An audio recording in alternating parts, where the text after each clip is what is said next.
迎收看天津卫视大型情感节目《爱情保卫战》。本节目由中国广电天津公司独家冠名播出。广电5G 192，全新号段，全新体验，让爱相连。有请今天的3组嘉宾。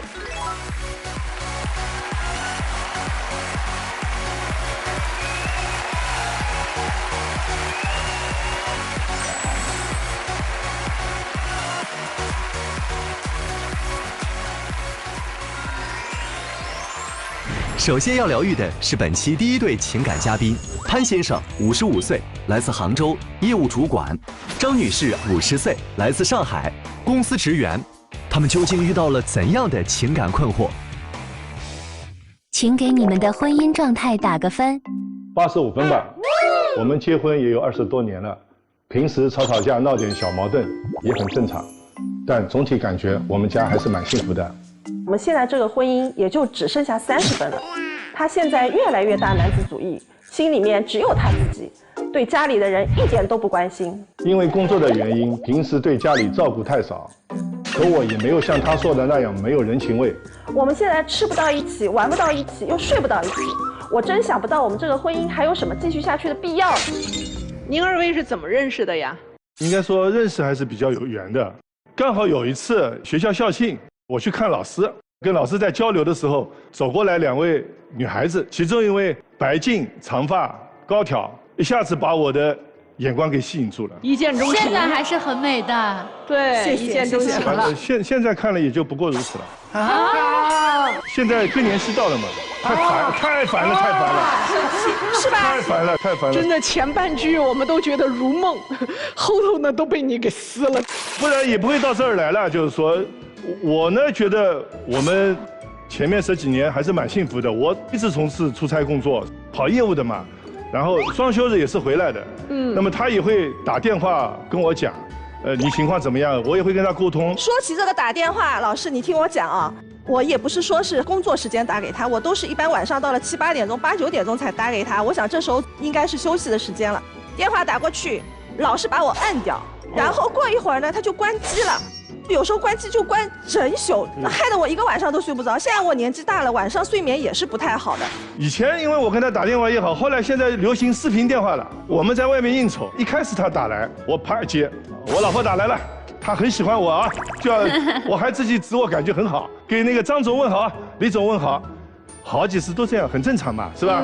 有7、8趟以后，后来大部分客户也都认识了嘛，那你老是视频就没什么意义了嘛。 所以有时候他电话打来，我确实也刚好在忙嘛，我也就摁掉了。晚上酒喝多了，就回到宾馆，然后就直接躺下了，手机也没电了。那第2天我也跟他道歉了，他根本不听我的。你现在好像跟我视频电话很不喜欢嘛？然后他说，我发觉你桌上很多女孩子是谁？ 这些女的，我问一下，不也正常吗？我说这些女的有的是客户的同事啊，反正我也不认识的。不是的，老师们是这样子的。我觉得有女的我也能接受，我也不是说这么不近人情。但是呢，我比如说问你，哎，这你坐你旁边那女孩子是谁呀？那你跟我讲清楚不就可以了吗？很多人我也不认识，就因为你们有可能也会有应酬是吧，各位老师？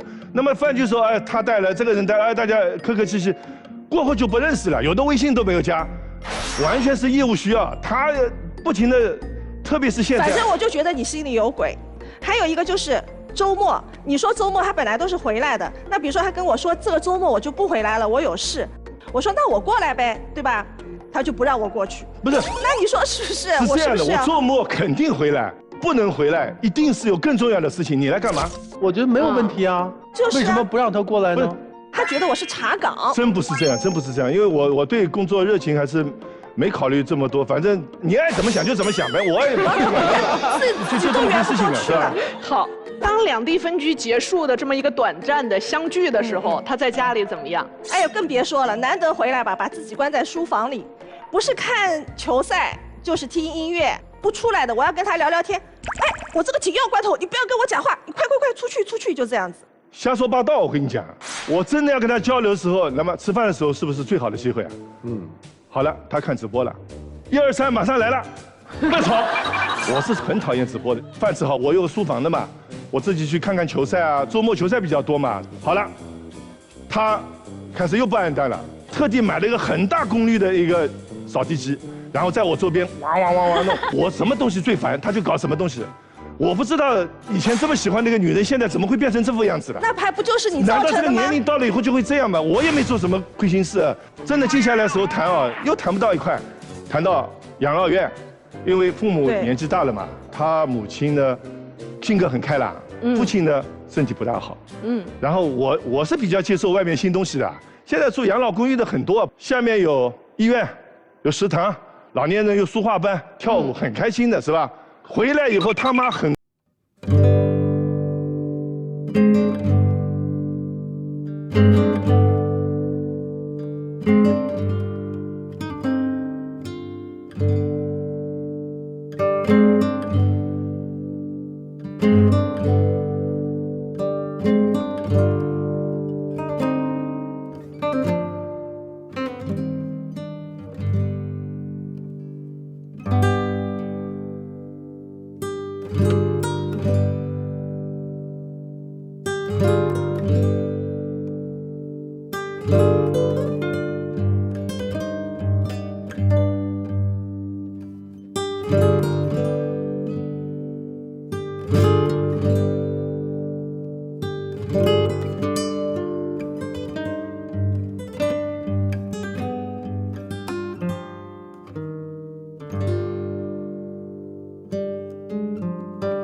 肯定是1日3餐都是外卖了。你说外卖，她平时下班很晚了，也不愿意回来吃饭的，也跟闺蜜啊，或者跟某个帅哥啊到外面吃饭，我们也不知道的是吧？那您有没有想过一点，女儿如果出去住了，老婆一个人在家，老婆万一开始怕呀，有一点很方便的，住了又不远，我总觉得不是问题。他永远都不是问题，他永远都是考虑他自己。现在我们已经知道这些了，那再聊聊为啥睡不到一块儿去呢？晚上呢10点钟，我准备睡觉了，我把那个听书打开，我听一会儿啊，你不要嫌弃我说话了，说的蛮好听的，但是他这个听书他要定1个小时，他说我必须要1个小时以后自动关机我才睡得着，这个小时对我来说太难熬了，他实际上已经睡着了，我就悄悄的去把它关掉，要关的时候他就突然会醒来，干什么？哎，这个东西，我说我已经听到你有一点小呼噜的声音啊，我没睡着，我没打呼噜，你瞎说。你嫌弃我，然后我不动，他1个小时以后他肯定睡着，我1个晚上就睡不着了，一点都睡不，因为我这个睡眠时间是要不能有任何吵，我现在越来越烦了，而且他很多东西已经影响到我们所有的生活，包括他这个直播，他直播了还喜欢购物，你知道吗？他这个购物到什么程度啊？家里的反正生活用品都满了，现在都往吃的方面走了。家里的冰箱全部满了，然后他父母的冰箱也满了，我父母的冰箱也满了，到什么程度啊？我回来，我家里要烧点东西，冰箱里有，打开来牛肉、羊肉，比如说鱼丸啊，我到我父母家去，好，你不用买菜，我家里冰箱很多，一打开，我说好像这个好像是某人给你弄过来，哎，对的，哟，我到他父母家里还是牛肉、羊肉、鱼丸，东西倒是还好，但是天天吃这个东西啊，怎么吃啊？反正他就是。别看这些都是小事情啊。真的影响生活。那假如咱跳出生活，比如说你们就不能够制造个2人世界呀，去哪儿玩一玩，跳出生有。对呀，上次他说，哎，我看你这段时间心情比较压抑，我带你出去溜一圈。那我说好的呀，那我就等着了，等了1个礼拜他还没消息。那我想可能工作也忙，我也工作忙，我就省心嘛，我就订了个旅行团。我一看啊。这个老年团又不知道哪个直播上弄来的，这个老年团反正我感觉不是老年团就是购物团。我看这个行程，我感觉我比出差还累。老师们肯定也喜欢自由行，肯定不喜欢这种团的。那我们来一场想走就走的旅行嘛。他走了吧？我们一直没有走啊。我要走的时候，你又把我的心情给搞坏了。我说不好你就退掉呗，不退，哎呀，退有损失的，我签了合同了，你知道吧？拖到后来。这旅游又黄掉了，谁都没去成，还赔了钱，对，还生气，又赔钱又生气。太久了，又要早点退嘛。然后为了他这个退休这个事情啊，他又开始跟我反，因为他可以到55岁退休，而且他是金融单位的，效益还可以。我就给他建议了，我说你还年轻，你还漂亮，你还做得动，而且还有股权奖励啊。现在我还要忙，签，毫不犹豫签就签下来了。签好以后，他这3年就不给我按单了。因为他要这个反复的论证，女人嘛，就特别是这个女人，她反复要给我论证啊。其实你应该理解，女人这个年纪她就患得患失，而且她的美貌容貌都在衰败的时候，所以她就是恨不得抓点稻草，然后恨不得就是老想让你给出个主意。其实她自己心里已经有主意了。现在对于婚姻特别不满意的是妻子。对，是妻子想的解决方案是什么呢？我想他能回来。我觉得我们很多的矛盾都是因为他在外地。我觉得我们2个人毕竟也都20多年的夫妻了，之前也是蛮融洽的。我觉得我们只要是双方都有这个互相迁就一下，应该也是能够磨合的。具体点呢？辞职还是转岗？转岗，他现在有机会转岗呀。哦，有机会。对，他现在公司里有一个管理的岗位。那转岗之后，这个收入会有影响吗？没有影响了，而且，但是你说想的太简单了。如果在单位里啊，坐办公室，就是我的地位会下降，因为管理不是我的强项。那你如果说是转岗，你说钱少了，我也不在意。哎，他转岗了之后，你还会不会提出别的要求？暂时我觉得我不会。他转岗以后，你吃饭还看直播吗？我可以吃饭的时候不看。你睡觉前还听电子书吗？这个我没有，因为我已经养成习惯了。那你们转岗之后还是得分割2个房间睡呀？但是你还放机器人吵他呀？放机器人吵他，那我是故意的，因为他不理我，我故意放机器人吵他。机器人放的时候，他对着这个机器人咆哮发疯的样子，我跟你讲，你们可好笑了。我恨不得把它砸了。后来因为觉得价格还蛮高的，我就废弃他。但是如果他能够顺我的意，我可能就不会这么做了。您2位也再想一想，我们来听听我们一直在听着的这几位哥哥姐姐怎么看。挺理解这个大哥的，怎么说呢？我觉得他在外面这样打拼的话，可能有时候回到家也考虑不到家里面的事情，因为他在外面可能遇到很多烦心的事，他有时候吧就只想安安静静的休息一会儿。家对他来说吧，就是一个特别安静、特别温暖的一个港湾。如果说再在上面絮絮叨叨那样的话，他会觉得他的努力都没有意义。我觉得吧，反正你们2个人从一开始到现在，基本上都是处于一个2地分居的状态。我是理解大姐现在的状态，家庭条件又允许的情况下，为什么我们不能在一起亲亲爱爱的过下去？不要等到我们80了爬不动了，再在一起，就没有意义了。姐姐最主要的其实就是安全感还有陪伴的问题，就是我觉得大哥多陪伴陪伴他们，其实问题也就解决了。觉得可能最大的一个原因就是您操心家里的事儿操心的太少了，就对于您来说，这段关系幸福感是很高的嘛，因为您不需要去操心其他的事情，您只需要考虑自己顺不顺心就可以了。我听您对大姐的抱怨都是一些，就是回到家她让您不舒服了。但是其实如果您操心多一些的话，就比如说，你就像我妈妈的一个解决办法，就是冷我爸一段时间，我爸就会觉得说，哎，他会意识到这段感情如果我不经营的话，他是没有办法保持一个持续温馨的状态的，他就自己就会努力了。我是家里也是独生女，我其实有一个非常深刻的我个人的经历。我当年也是23岁的时候，我在外面留学嘛，然后我当时是突然我就发高烧了，我一开始以为只是普通的扁桃腺发炎，因为我没有那么多的生活常识和阅历。后来是我妈妈来了之后，结果把我送到医院去，才知道我是乙流。乙流是你如果是在3天之内你不吃到特效药的话，你就会有并发症的。所以我觉得妈妈就是她会在任何的时候第一时间，她一定会保护自己的孩子。其实不管是她的人身安全的问题，还是关于她未来人生幸福的这个问题，因为妈妈其实她会有经历过少女的这个阶段，她跟爸爸的成长轨迹是不一样的。因为女生她在感性的这个过程中，她很容易恋爱脑。这个也是妈妈她作为母亲来说，她应该有的责任和担当。我觉得她这一点其实做得很好。还有一个就是，姐姐，我可以跟您分享一个小小的秘招吧，就是以前也是，就是我爸爸很忙的时候嘛，我妈妈给我爸爸打电话，我爸爸就会直接摁掉，然后我妈妈就会让我给我爸爸打电话，结果我爸爸就会接电话，然后后来我妈妈就问我爸爸说，为什么我给你打电话你不接，你女儿给你打电话你就会接呢？我爸爸就这么跟他说。其实那时候我已经20几岁了，但是我爸爸就跟他说：“你是一个大人啊，但是女儿是个小朋友啊，万一她有什么事儿呢？就当你治不住这个男人的时候，就让女儿去治住他。”叔叔应该也会很接受女儿的这种双向的 push。是的，是的。这是我的一点想法。谢谢。只有一种女人，会把直播开得很大声，把剧放得很大声，把有声书放得很大声。你知道什么女人？家里没人的。你想想那个场景，房子里面空荡荡的，没有人，很孤单，然后呢又很害怕，所以他在晚上睡觉的时候必须要有有声书，没有有声书我睡不着觉。为什么？因为我身边没有人，我很害怕。第二个是，为什么现在烦？初老症，有一些生活的模式，在以前好像几十年过来，我们都是这个模式过来。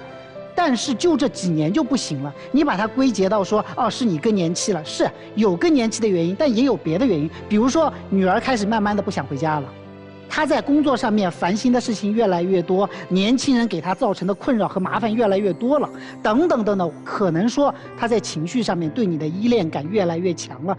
这个时候，唯一的出路就是给我老公打个电话，然后我老公把电话摁掉了。你说他怎么办？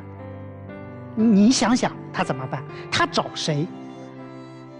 第三个事情，我是觉得少年夫妻老来伴，你们都已经开始初老了，近老年的时候了，你们要不要为将来老了之后的相互陪伴去安排一个过渡期？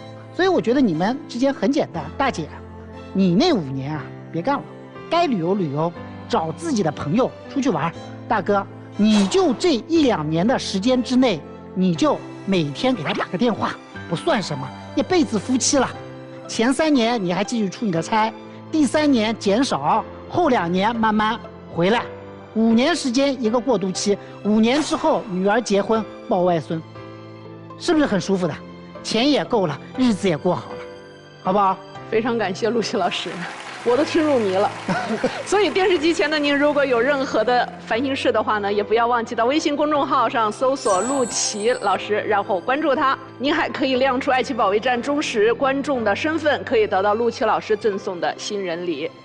牛玲老师，你看你老婆为了家为了孩子付出了这么多，其实你在外地都是她一个人来照顾她的爸爸妈妈和你的爸爸妈妈，还有你们的孩子。我觉得就从这一点，你也应该每天安慰安慰她。可能现在正处于一种就是焦虑，女人焦虑的时候，患得患失的时候，多给她一点爱和关怀。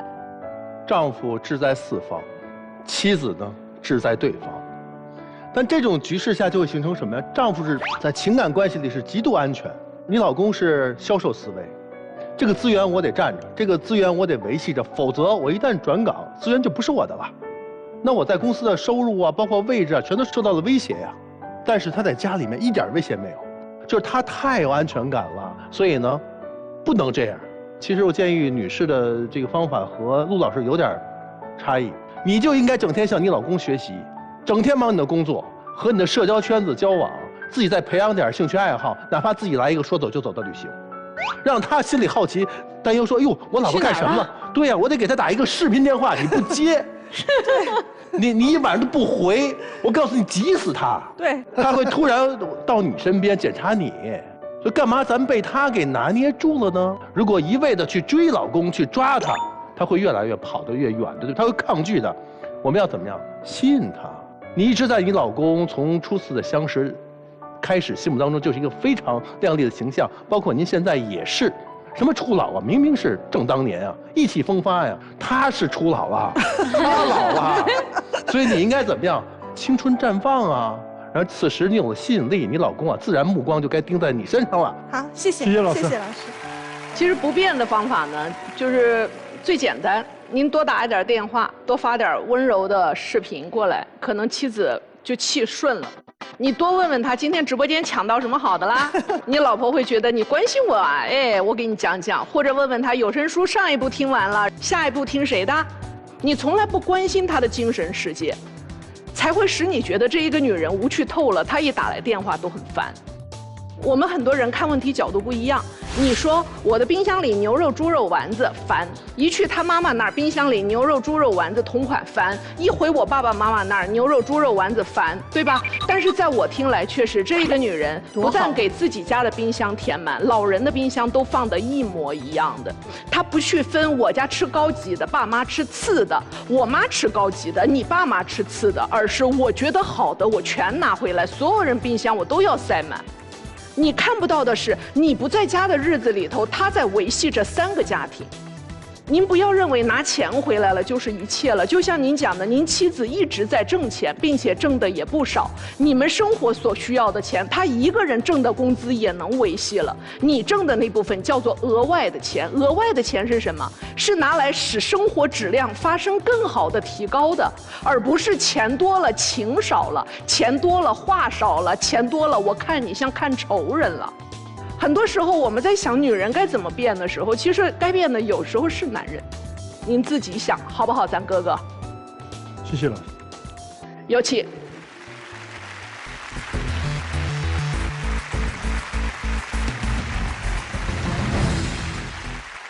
本期第2对情感嘉宾齐先生，40岁，来自山东待业；何女士，37岁，来自甘肃营业员。那么他们又遇到了怎样的情感困惑？你认为你们之间最大的矛盾是什么？没钱，他一点上进心都没有，工作3天打鱼2天晒网，我们一家7口人都要我一个人去养活，我太累了。太难了。钱不钱的不重要，在我心里，陪伴家人才是最重要的。我现在就是一个丧偶式的婚姻，有他没他都一样，他成天的不着家。也到处的惹事，他脾气大，我是真的指望不上他了。因为我不挣钱，他根本看不上我，无论我怎么努力，都得不到他的肯定。你说这样改变还有什么意义呢？刚刚有听到说，在结婚这么长时间里头，妻子觉得是丧偶式婚姻，可是您却一直待业在家，您还认为给家人最好的应该是陪伴，那您不是赔了吗？我也不是说一直在家。就有时候也出去工作。那我们来理理2位的爱情故事吧，是怎么认识的？05年的时候吧，在网上认识的，那时候就通过聊天软件一直相互了解，然后过了一段时间我就回家了嘛，中间2年断了联系，然后在07年的时候又在网上遇到了，当时就对彼此的印象都比较好，他就把外面的工作辞了，就到山东这边来找我，他家里面就比较反对。最后也是经历了一些困难，就在08年5月11日那天我们就结婚了，现在有3个孩子了已经，大女儿13岁，二女儿10岁，儿子6岁了。那么这么长时间里头都是您在带孩子吗？我的3个孩子基本上就是我一手带大的。丈夫是在外打工？我们2个人经营的一个小店，那时候就是光我们2个人还可以，但是想想未来有了孩子的话，开支肯定是不够的。就我想着我回来用经营这个店，然后吧让他出去上工地上打工，结果他倒欠别人200。因为我们那个干工地嘛，当时是工地上他不是每个月都发工资，他就是说年底一块结算的，你如果没钱了吧，你可以找老板借一点。预支了工钱吧？哎，对，就是每次预支工钱吧，我也不记个账，最后找老板算账的时候，反正老板就说我欠他钱了。不是，你预支的钱哪里去了？平常用于日常花销啊，因为我在外面干活，像平常这个吃喝住的什么都花钱。不是拿来养家了，是养自己了，是吗？对。那接下来生活怎么继续的呢？有公公婆婆，他自己也开着一个小店。适当的可以贴补我一点。坚持到我们家老大2岁的时候，我就拉着他上那个厂里上班去了，因为我指望他一个人在外面老是这样飘，我见不到他的钱。上了1年之后，过年回家了。回家的时候，我发现我就回了老二了。回老二我也没再去，然后他就去上班了。结果2个月的时候，他就又回来了，又辞职了。等我们家老二1岁半的时候，我就拖着他去沙发厂里上班。他也是按着心情来上班，高兴了就上一天，不高兴了他就请假。因为一个痔疮，他就请了1个月的假。他疼，我也没办法上班啊。可是车间里面他有一些不开心的事，他也会让我给他请1天假。上班不好好上，比较散漫。对，我就觉得他这个人就是不上进、不坚持、不负责任。在那段时间，孩子交给了婆婆。有一次11点了，我没有下班的时候，老大他就给我打电话，他说是妈妈，我给你写信了。老二也在旁边，他把姐姐的手机夺过去，他就说是想妈妈了。他只会说这几个字，他就一直在那里重复。第2年我就攒了1万块钱，因为我要给孩子上幼儿园的。可是到后来的时候，我就发现我那存的1万块钱也被他给我花完了。他把这1万块钱拿去干什么了？出了点意外嘛，那是个小朋友，就是他在胡同里面跑出来撞到我车上了。就因为当时骑着摩托车嘛，然后没有办法，我就给他交个住院费什么的。你报警啊？我没有报警。有没有签和解书啊？没有，我们就是什么都没有啊。对，没有经过交警。住院的证明呢？我没有要。收据呢？所以这是编的吧？1万块钱去哪儿了？这简直了！他不止把我的1万块钱花了，他还让我婆婆给他借了邻居的钱。你是有什么不良嗜好还是干嘛？你的钱干嘛去了？他平时都爱和朋友喝酒，出去聚餐。那个时候怀老3了没？那个时候还没有。有了老3，那你的老公有变化没？说实话，比起2个女儿的时候，多少还是有一点点改变的。但是他给家庭带来的经济确实是没有。那平时他找您要钱吗？还是要的。跑车出差嘛，路上需要那个生活费。他跑车会挣钱吗？他拿了我的钱走了之后，他没有再给我还回来。那为什么您还给呢？我不是还是希望他能挣一点回来吗？你14年，你还没从希望里面走出来。哪个人不想有一点奇迹出生啊？哎呦，我的天哪！你在等待这个奇迹他在等待奇迹。真的，我宁可相信大蒜会变大葱，我都不相信你老公能挣钱回来。是越来越困难了，然后我公公不是查出来了尿毒症吗？我的经济压力就更大了。他那一次就是因为给大夫打电话，我多说了几句话，他就骂了我，然后还让我滚。我就和他说离婚，婆婆拦着没让去。我婆婆知道我很辛苦，对我也挺好的。我觉得我没有他说的那么不堪。其实就自从我父亲生病以后，我也在努力工作。我钱拿回来都给我父亲治病了呀。拿了多少？我挣多少往回拿多少。那时候我一天睡4、5个小时，我也能坚持几个月。只不过是现在我父亲没办法，我就没办法出去，我只能在家里边。而且我觉得他现在就是老看到过去，根本就看不到我的改变呀。我就觉得他看不上我了，是不是他在外面有什么情况了呀？就有时候看他微信，他都有聊天记录的。哎呦，干嘛呢？我想你，想我就来店里找我吧。有空就回去找你，后头是在什么？有空回去找你再说。我也不经常和别人聊天，就是也摸索着有一些顾客的那种兴趣吧。对，这样可以拉近和顾客的距离，也是为了增加一个信任度。他是个什么人？是一个50多岁的男士。他买的是一些自己日常需要吃的，定期都得去买的药。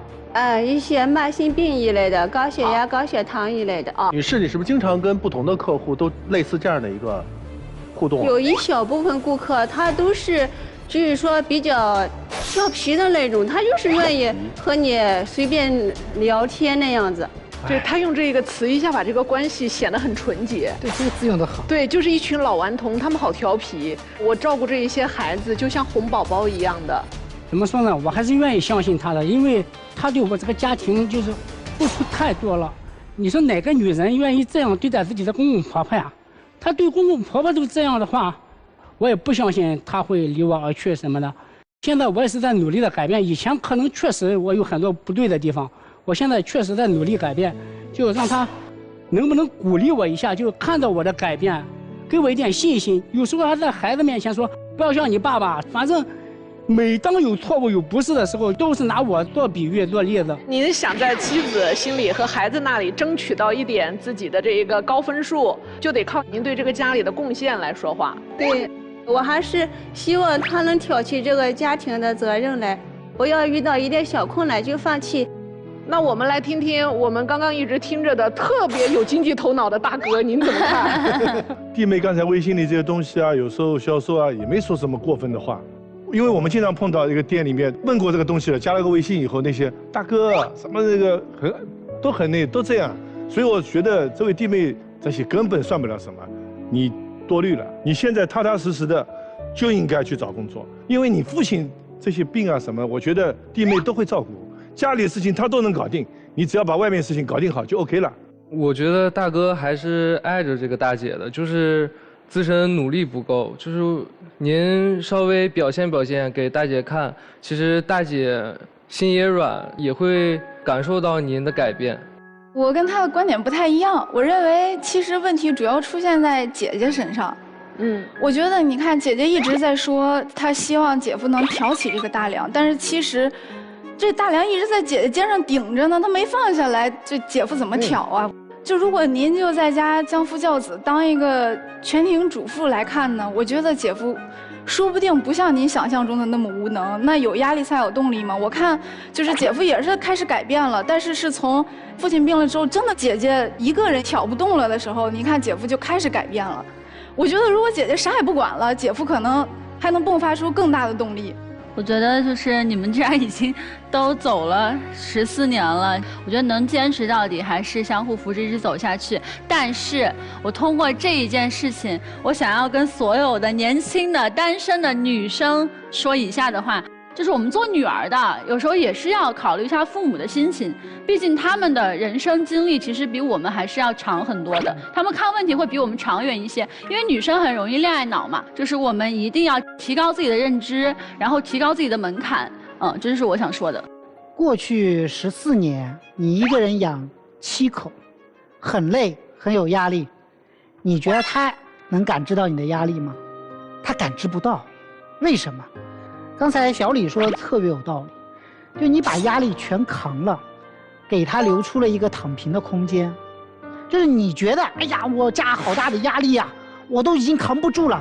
他很轻松的，他还可以跟人去聚餐，照样可以随便花钱。为什么？因为他没有感知到这个压力。那么多年以来，他没有感受到压力，只感受到了指责，一直到现在他爸得病了。这个奇迹，所谓的奇迹才开始有萌芽。为什么？因为这个东西他不管，没人管了，所以这是你的一个问题。第二个，我们在婚姻选择的时候，一定要明白我自己的需求是什么，因为选择一定比改变更加的重要。你要改变一个人太难了，你花了14年没有改变他一点点，当初的选择可能你就是在几个小时之内做的，你几个小时之内就决定了这14年你吃的所有的苦。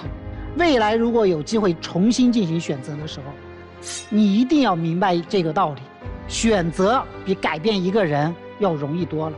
我建议你给他半年的时间，只是为了能够让他赚点钱，让他这个人能够为自己的家庭做出一些贡献。但是我还是强烈建议你，将来在他父亲有所好转或者家庭没有那么负担没有那么沉重的时候，还是选择离婚。为什么？因为你要给3个孩子做出榜样。一个曾经对家庭不负责任的男人，他应该受到惩罚。我觉得这是婚姻观内的善恶观。一个没有尽到父亲责任、丈夫责任的人，就应该被赶出家门。也许这一些话不能帮您止住泪水，但可能给未来能够有一点方向吧。假如电视机前的您也有类似的困惑，不要忘记在微信公众号上搜索陆琪老师，关注他。那同时呢，亮出爱情保卫战忠实观众的名号，您还会得到陆琪老师赠送的新人礼包。牛丽老师，我觉得这段婚姻，生了一个孩子他不管，结果你还要再生第2个孩子，他还不管，你还要再生第3个孩子，真的你太无底线了。那你就等着奇迹吧，但愿有奇迹。我也希望这样。女生为什么走不出来？你对于这个男人，我觉得已经没有感情了，来源于你自己的衡量利弊。14年的婚姻，3个孩子，都是你的沉没成本。当时你说了，你是背着家里，你是抵抗着家里的反对和他在一起的，你怎么可能接受最后你又离婚呢？不可能的呀。但实则上，其实你在走另外一条错误的道路。你做销售，你明明知道有些客户对你来说是别有用心的，但是你还在跟他们周旋。你在那个微信里面，我觉得你用了一个销售技巧，又拉再一推。他说：“你想我了吗？想我的话，到店里来找我，我觉得还好。”对，就迎合了他的诉求，但是呢有尺度，到店里来找我，也没说我也想你。但反过来马上就有一个推，就说有什么吩咐啊，哎，又把这个距离拉开了。这恰恰其实就调动了对方对你的一个好奇心。但是我告诉你，这点技巧不可能用所有人身上都灵的，但凡模糊一点，一定他就会钻空子的。我个人不是特别喜欢眼泪。一般来讲，别人哭得越认真，我清醒的这个程度指数就会越高。比如说，当你哭的时候，我就会在想，为什么难过成这样却不走呢？因为舍不得孩子吗？那为什么不带着孩子走呢？然后我又在想，哦，你可能是因为公婆生病，你太在乎这一对老人了。但再转念一想，亲爹亲妈呢？这么多年来，光听你哭3个孩子，哭公婆，哭离开爹妈的那一天，但这么多年来，亲爹亲妈有生病吗？亲爹亲妈过得好吗？亲爹亲妈如果知道女儿过得不好，不会说你带着3个孩子回来吧？但你为什么没走呢？真像你所讲的这么不堪吗？这段生活，这段生活也许丈夫很不堪，但在这段生活里头，有一个女人应该出了很多力吧？你婆婆，这么多年来的钱是婆婆给的吧？你自己挣的并不多。这么多年来，不是你支撑着这个7口之家，是你婆婆。到现在之所以关系搞成这个样子，是因为公共的尿毒症使你婆婆不能再像过去那样一个人贴补你们这么多。原来在婆婆的支持下，你其实跟你丈夫一起可以在外面过着自己想要的生活，自由有钱花，偶尔想孩子。到今天为止，丈夫每个月即使是拿回4000块钱回来，我也不认为你们的关系就真的能够这么风平浪静。你相信的那个奇迹不在这个男人身上，你相信的那个奇迹是自己感动自己，光靠丈夫的改变能让你们家庭改头换面，不可能。但今天我们解决了很多问题，比如说信任问题，丈夫说了他信任您；比如说丈夫的努力问题，他也说了马上就会努力。我们拭目以待嘛，未来会怎样，您自己考虑。二位请。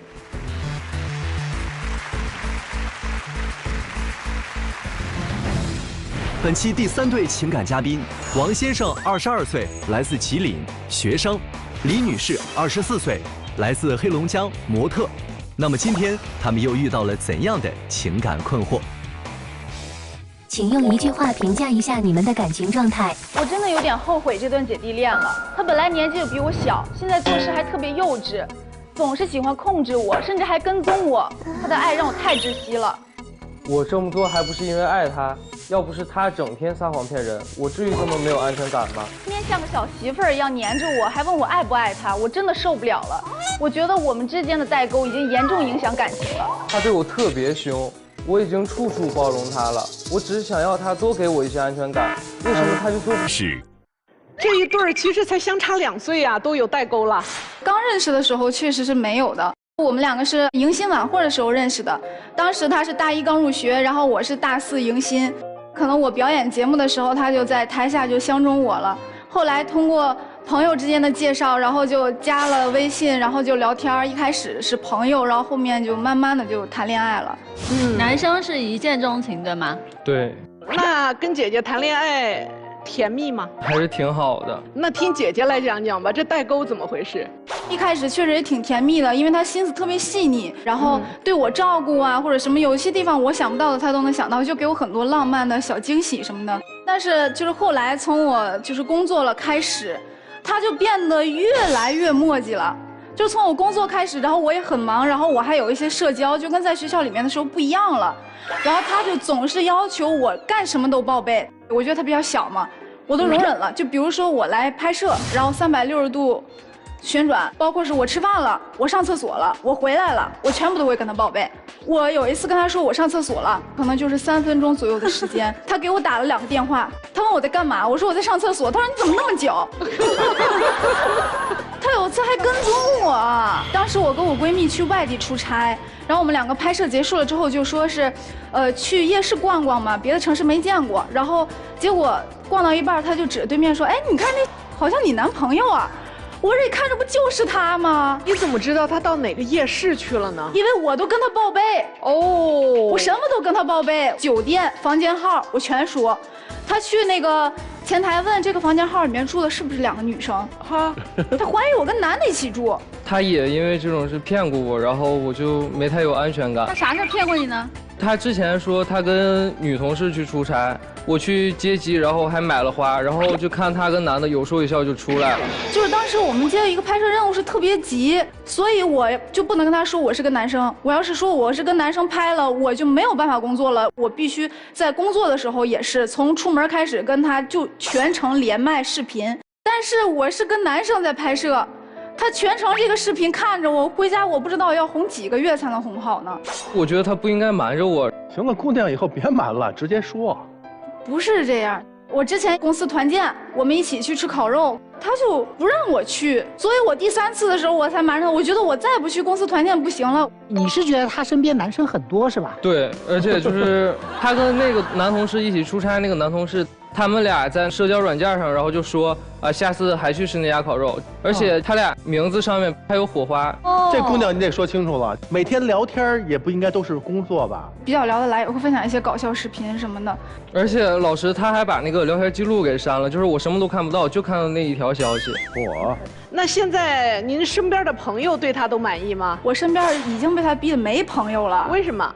他不让我联系啊。男生都没有。女的呢？对。女生她也不让，为什么？我也不知道。我跟我闺蜜现在已经就是都渐行渐远，她们觉得我已经被囚禁起来了，没有人愿意跟我玩。就是我跟女生，我也得跟她报备。你看她平时那些粘人的点，我基本上我能做到的，我真都做了。我觉得我比正常做的都好。我每次跟朋友出去聚餐回来，我必给她带礼物。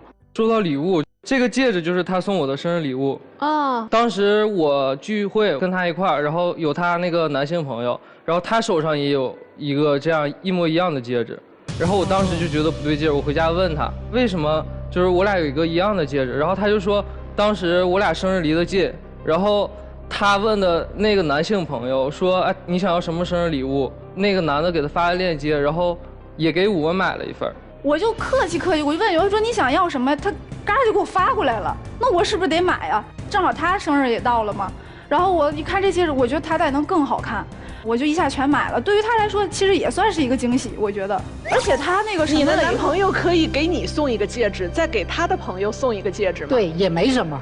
那不行。那为什么到你这儿不行，然后到他就行？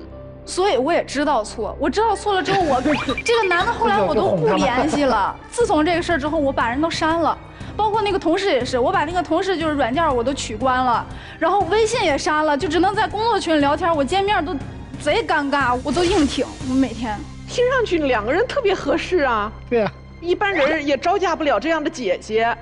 然后一般的姐姐呢也招架不了这样的弟弟，你们俩就特别合适。就是感情是有的，但是现在已经就是说，从我的角度来讲，我也算是一直都在让步了，就是我一直都在改变我整个人的生活方式和社交方式，为了他。你看我朋友也没有了，在公司混的也很不舒服，就是痛苦已经就是比快乐要更多一些了。姐姐累了，弟弟累吗？他在生活里头有什么过分的一些要求吗？有一次就是我不小心把有猫毛的那个凳子上面放了他的睡衣，他就让我大半夜的，然后一根一根把那个猫毛挑出来，拿镊子让我大半夜的不睡觉，让我写道歉信。你写了吗？我有，我今天还带了一副。啊，这你都带，你不嫌丢人？对于我洗完衣服因疏忽把你的睡衣放在了有猫毛的地方，真是对不起。在反省中，我意识到了我的过错和对你的影响。在你忙碌了一天之后回家没有一件干净卫生的睡衣，导致了自己睡不好觉，完完全全都是我的问题。让他写个道歉信，可能就只有10几20分钟，我们没有说就是很折磨他呀。你看我也不是像他那种，我哄个几天、1个星期、1个月都哄不好，我就是咆哮完了一顿，你给我写一封就完事儿了。我觉得我身为一个女生来讲，我真的脾气太好了，我老跟他对不起。那男生，你觉得他最对不起你的事儿是什么？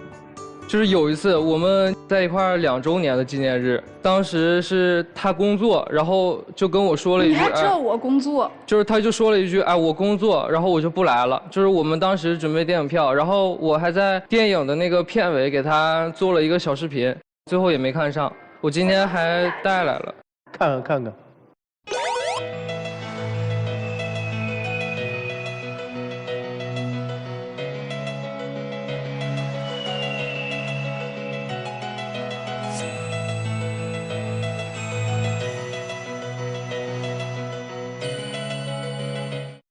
挺失落的哈。我当时也跟他道歉了，我俩约了8点多的电影，然后我是预计拍摄7点结束，但是当时他就没结束啊，我9点我才到了之后我就又跟他道歉，我跟他赔不是，我说咱看10点多那场行不行？也不看了，话也不跟我说了，就走了。这1星期都没理我，我这1星期我追着他屁股后面跟他道歉，一天一束花。所有的纪念日都是我来准备，他当时跟我明确保证了，我肯定没有问题。弟弟伤心了哈。这一点确实委屈到了。你俩是谁要来的呀？是我要来的。你的诉求是？就是我想着能不能缓解一下我们的情绪。就我俩现在已经是那种一言不合就要吵架。上一次为什么吵架呢？我给他买饭团，他要吃金枪鱼的，当时没有卖的，然后我给他买的那个金枪鱼玉米的，然后他就跟我生气了。就是我觉得他说我的这些问题，我确实也有，我也可以说改一改，不去那么管他，然后占有欲没有那么强。你不管他，你这口气谁帮你出呢？就是我多习惯习惯就好了。哎呦喂，太心疼人了这孩子。我们来听听哥哥姐姐们怎么说吧。因为我也有这样一个女儿，所以我对你们这一代年轻人的这种想法，我还是比较了解的。你们2人现在今天讲了很多，就是我觉得你们完全是小情侣乐队。很开心，我觉得都不是矛盾。在我眼里，我觉得就是你们年轻人一种甜甜蜜蜜的一种恋爱方式。我也希望你们最终能好，但是我的担心就是说，突然哪一天女的突然想这个男的不适合，我不想跟你联系了，我觉得会有那么一天。就是现在正甜蜜，未来不看好。我的看法跟我老公看法差不多，我觉得，他们的这些烦恼吧。都是甜蜜的烦恼。从我这个老阿姨的角度来看，在这个年纪来说，爱情只是一个调味剂，它并不是生活的全部。我觉得，特别是这个小美女的这个职业来说，这段时间是你职业的一个最黄金的时期，你应该把精力多放在事业上。那其次，我觉得这个年纪是最好的年纪，我建议你们尽情的享受你们的青春，尽情的享受你们的爱情。我好想给人家写个剧本，叫做《我的检讨书男友》，我觉得应该会蛮甜的。一个22岁，一个24岁啊，就是现在其实就是你正要谈恋爱的时候，你要去感受这个世界所有的这些美好的人和事儿。而且其实人和人之间，我觉得有的关系是走得越近，你越发现不合适的。你走得越近之后，你就发现啊，难以沟通，然后缺乏信任，然后又互相有一些的看不顺眼。其实人生很长很长。然后每一个阶段你都有可能出现心态失衡的。那在我觉得现在这个年纪，在情感关系里出现心态不平衡，我觉得无非就是第一你不够爱他，第二个就是你想要对方就更多的来爱自己，就这个都是很正常的现象。我觉得目前看你们2个没有什么很大的问题。但是男生你也许很爱他，但是你要记住一句话，你要让花成花，让树成树，让你们都做你们自己。永远不要为任何人任何事而去毁了自己的前途，或者耽误自己前行的路。对，我觉得文娇老师说的对啊，这些大姐说的其实也很对。现在是你的职业的辉煌期，你大概还有5年的时间，在这5年的时间里面，你要挣出事业2次转型的基础，你要赚出你未来安全感的核心基础。至于你们的感情，我可能意见不太一样，我觉得你们现在感情非常的糟糕。你们是很典型的这一代人用极端性谈恋爱，它包含了3个逻辑。第一个叫极端的好，第二个叫极端的管理，第三个叫极端的冲突。因为我对你极端的好，所以我要极端的管理你。因为我对你有极端性的管理，所以我们2个人一定爆发极端性的冲突。在这个时候，你会发现你们度过的每一天都是在透支你们未来的情感，所以实质上你们是在不断的燃烧自己未来的情感和对对方的所有的耐心。所以一定要把爱情的浓度给降下来。我是觉得你们2个人的恋爱观是有很大问题。首先，恋爱脑一定失去自己的恋爱。为什么？因为恋爱是不需要挂件的，恋爱需要的是魅力。一个人有能够被爱的那个魅力，我们才会去爱他，而不是靠我挂着你。这是第一个。第二个，你喜欢一个人，爱一个人，你就必须要控制自己的情绪。作为一个成年人，不是因为你今天长得好看，不是因为你今天有人爱你，不是因为你今天年轻，你就可以不控制自己情绪。凭什么向自己爱的人去挥舞情绪这把刀子？所以这些都是你们在爱情观上面的错误。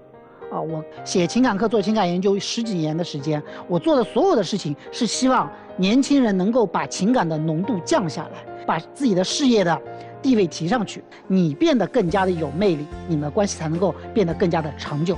所以年轻人们嘛，多听听陆琪老师的情感课，多看看陆琪老师的情感书。当然，你也可以通过微信公众号搜索陆琪来关注到陆琪老师，然后告诉他您是爱情保卫战的忠实观众，还会得到陆琪老师的新人礼。牛丽老师，你们俩继续恋爱吧。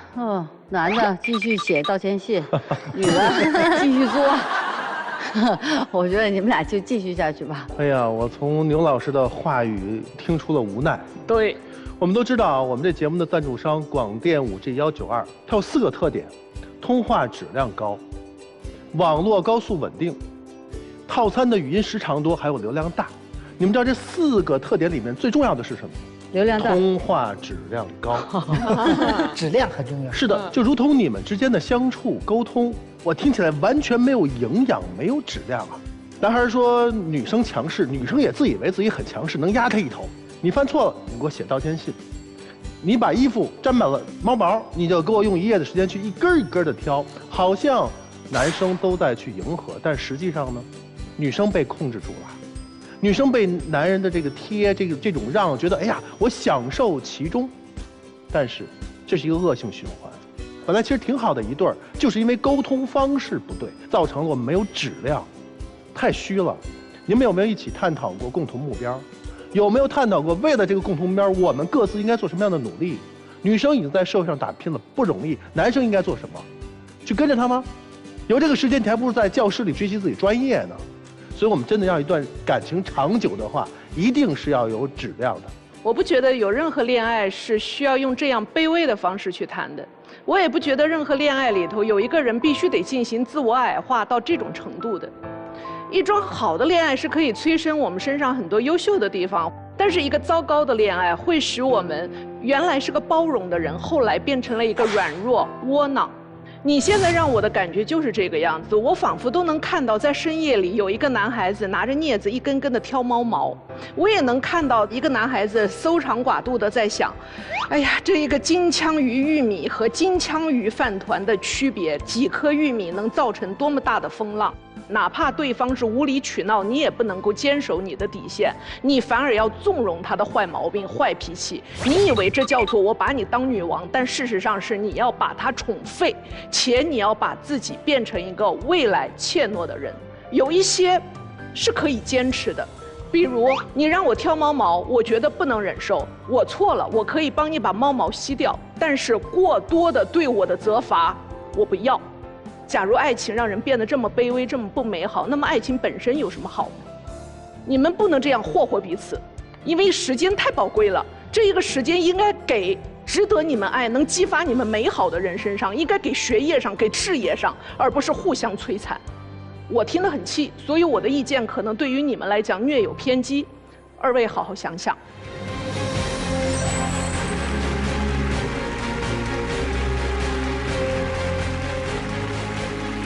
那那么我们的第一对会做出怎样的选择？大家预测一下吧。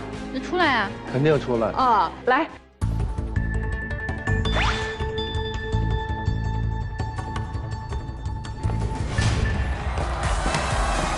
哎，这大哥起初没想起来签。不是，别着急，两位达成了什么一致？我们觉得老师的意见非常中肯，我们完全可以有美好的幸福。我也要给他制造一些危机感，要化被动为主动。对，千万出去玩。赶快抱抱吧，刚刚都已经迫不及待了。哇，哎，多好！哎呦，真好。很久没有这么长时间的抱抱。哦，真的，在舞台灯光下，这一刻特别感动。以后他再把那个吸尘器哒放到你那儿的时候，你也别管吸尘器，你就过去使劲抱。对，这事儿就解决了。对，谢谢。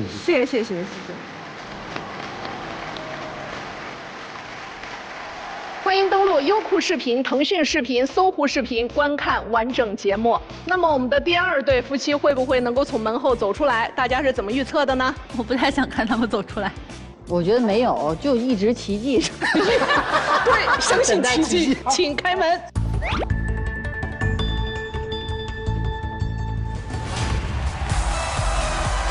一定要让奇迹实现哈！表个态呗，一定会努力的。好。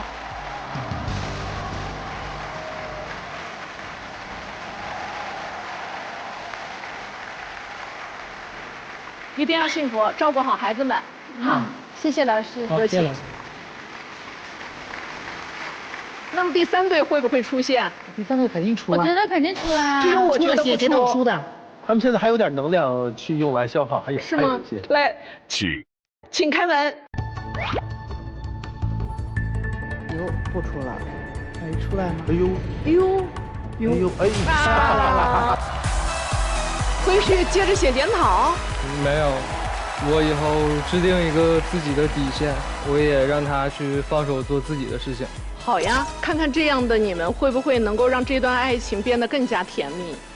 我以后多把那个重心放在事业上，也不对他要求那么刺儿了。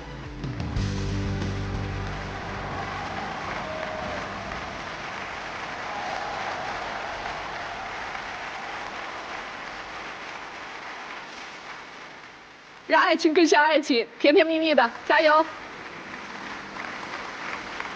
节目由中国广电天津公司独家冠名，广电5G192全新号段，全新体验，让爱相连。本期节目到这里要跟大家再见了，我们下期再会。